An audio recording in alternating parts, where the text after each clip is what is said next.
ವೈದ್ಯಕೀಯ ಕಾಲೇಜುಗಳ ಮಾಲೀಕರಿದ್ರೆ ಮಾತ್ರ ಉಳ್ಳಾಲವಲ್ಲ.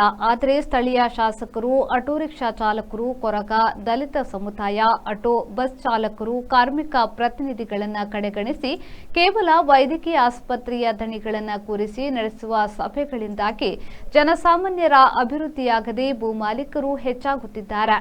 ಉಳ್ಳಾಲದಲ್ಲಿ ಉದ್ಯೋಗ ಸೃಷ್ಟಿಗೆ ಶಾಸಕರು ಕೈಗೊಂಡ ಕ್ರಮವಾದರೂ ಏನು ಎಂದು ಸಿಪಿಎಂ ಜಿಲ್ಲಾ ಕಾರ್ಯದರ್ಶಿ ಮುನೀರ್ ಕಾಟಿಪಳ್ಳ ಪ್ರಶ್ನಿಸಿದರು. ಉಳ್ಳಾಲ ತಾಲೂಕಿನ ಸರ್ವಾಂಗೀಣ ಅಭಿವೃದ್ಧಿಗಾಗಿ ಹಾಗೂ ವಿವಿಧ ಜನವಿಭಾಗಗಳ ಹಲವಾರು ಪ್ರಶ್ನೆಗಳನ್ನು ಮುಂದಿಟ್ಟುಕೊಂಡು ಸಿಪಿಐಎಂ ವತಿಯಿಂದ ವಿವಿಧ ಸಂಘಟನೆಗಳ ಸಹಕಾರದಲ್ಲಿ ದೇರಳಕಟ್ಟೆ ಜಂಕ್ಷನ್ನಲ್ಲಿ ನಡೆದ ಹಕ್ಕೊತ್ತಾಯ ಸಮಾವೇಶವನ್ನು ಉದ್ಘಾಟಿಸಿ ಮಾತನಾಡಿದರು. ರಾಜ್ಯದಲ್ಲಿ ವೈದ್ಯಕೀಯ ನೀತಿಯೇ ಇಲ್ಲದ ಕಾರಣ ಕೇರಳದಿಂದ ಇಲ್ಲಿಗೆ ಬಂದು ವೈದ್ಯಕೀಯ ಕಾಲೇಜು ಮಾಡಿ ಹೊರ ರಾಜ್ಯದವರಿಗೆ ಶಿಕ್ಷಣವನ್ನು ನೀಡಲಾಗುತ್ತಿದೆ. ವೈದ್ಯಕೀಯ ಆಸ್ಪತ್ರೆಗೆ ಕೋಟ್ಯಾಂತರ ರೂಪಾಯಿ ಸುರಿದು ಕಲಿಯಲು ಬರುವ ವಿದ್ಯಾರ್ಥಿಗಳಿಗೆ ರೋಗಿಗಳು ಬೇಕು. ಆ ಕಾರಣದಿಂದ ಹೊರ ರಾಜ್ಯ ಜಿಲ್ಲೆಗಳಿಂದ ಬಸ್ಸುಗಳಲ್ಲಿ ರೋಗಿಗಳನ್ನು ಕರೆತರಲಾಗುತ್ತಿದೆಯೇ ಹೊರತು ಜನಸಾಮಾನ್ಯರ ಆರೋಗ್ಯ ಕಾಳಜಿಯಿಂದ ಅಲ್ಲ.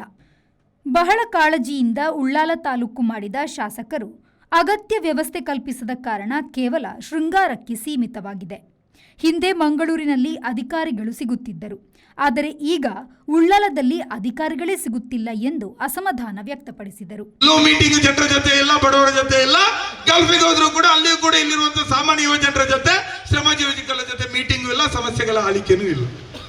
ಇಂತಹ ರಾಜಕಾರಣವನ್ನ ಪ್ರಶ್ನೆ ಮಾಡಲಿಕ್ಕೆ ಉಳ್ಳಾಲ ತಾಲೂಕಿನ ಸಮಗ್ರ ಅಭಿವೃದ್ಧಿಯನ್ನು ಆ ನಿಟ್ಟಿನಲ್ಲಿ ಮಾಡ್ಲಿಕ್ಕೆ ಸಾಧ್ಯ ಆಗಬೇಕು ಅನ್ನುವಂತ ನಿಟ್ಟಿನಲ್ಲಿ ಇವತ್ತು ಸಿಪಿಎಂ ಪಕ್ಷ ಈ ಹಕ್ಕೊತ್ತಾಯ ಸಮಾವೇಶವನ್ನು ಹಮ್ಮಿಕೊಂಡಿದೆ. ಇದು ಇಂಥವರಿಂದ ತಿರುಗಾಡುವಂತ ಸ್ಥಿತಿ. ಯಾರಿವರೆಲ್ಲ ರಿಯಲ್ ಎಸ್ಟೇಟ್ ಬ್ರೋಕರ್ಗಳು ಯಾರ ಜಮೀನನ್ನ ಖರೀದಿ ಮಾಡ್ತಾರೆ, ಯಾರಿಗೆ ಕೊಡಿಸ್ತಾ ಇದ್ದಾರೆ? ಎಷ್ಟೋ ಕಡೆ 100 ಎಕರೆ ಖರೀದಿ ಆಗ್ತಾ ಇದೆ, ಯಾರಿಗೆ ಖರೀದಿ ಆಗ್ತಾ ಇದೆ, ಯಾಕೆ ಖರೀದಿ ಆಗ್ತಾ ಇದೆ ಅಂತ ಗೊತ್ತಿಲ್ಲ.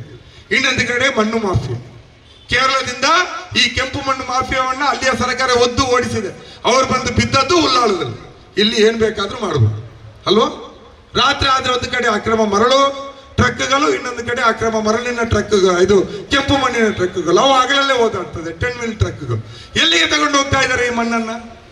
ಸಿಪಿಐಎಂ ಮುಖಂಡರಾದ ಕೃಷ್ಣಪ್ಪ ಸಾಲ್ಯಾನ್, ಸುಕುಮಾರ್ ರಾವ್, ಮುಡಿಪು ವಲಯ ಸಮಿತಿಯ ಕಾರ್ಯದರ್ಶಿ ರಫೀಕ್ ಹರೇಕಳ, ಡಿವೈಎಫ್ಐ ನಿತಿನ್ ಕುತ್ತಾರ್, ಕಾರ್ಯದರ್ಶಿ ರಿಜ್ವಾನ್ ಹರೇಕಳ, ಕೃಷಿ ಭೂಮಿ ಸಂರಕ್ಷಣಾ ಸಮಿತಿಯ ಇಬ್ರಾಹಿಂ ಮದಕ, ನಾಗರಿಕ ಹೋರಾಟ ಸಮಿತಿಯ ಪ್ರಧಾನ ಕಾರ್ಯದರ್ಶಿ ಫಾರೂಕ್, ಆಟೋ ರಿಕ್ಷಾ ಚಾಲಕ ಸಂಗಡ ಮುಷ್ತಾಕ್ ಅಲಿ, ಬೀದಿ ಬದಿ ವ್ಯಾಪಾರಸ್ಥರ ಸಂಘದ ಅಧ್ಯಕ್ಷ ಬಿ ನಾಯಕ ಶೆಣೈ, ದಲಿಯ ಹಕ್ಕುಗಳ ಸಮಿತಿಯ ಅಧ್ಯಕ್ಷ ಚಂದ್ರಶೇಖರ್ ಕಿನ್ಯಾ, ದ್ವೀಪಗಳ ಉಳಿಸಿ ಹೋರಾಟ ಸಮಿತಿಯ, ಆದಿವಾಸಿ ಹಕ್ಕುಗಳ ಹೋರಾಟ ಸಮಿತಿಯ, ಬೀಡಿ ಲೇಬರ್ ಯೂನಿಯನ್ ಅಧ್ಯಕ್ಷೆ ಪದ್ಮಾವತಿ ಎಸ್ ಶೆಟ್ಟಿ, 300 ಗ್ರಾಮ ಪಂಚಾಯತ್ ಉಪಾಧ್ಯಕ್ಷ ಮಹಾಬಲ ದೆಪ್ಪೆಲಿಮಾರ್, ಸದಸ್ಯರಾದ ಗಣೇಶ್ ಅಡ್ಯಂತಾಯ, ರಾಜೇಶ್ವರಿ ಹರೇಕಳ, ಗ್ರಾಮ ಪಂಚಾಯತ್ ಸದಸ್ಯ ಅಶ್ರಫ್ ಹರೇಕಳ ಉಪಸ್ಥಿತರಿದ್ದರು.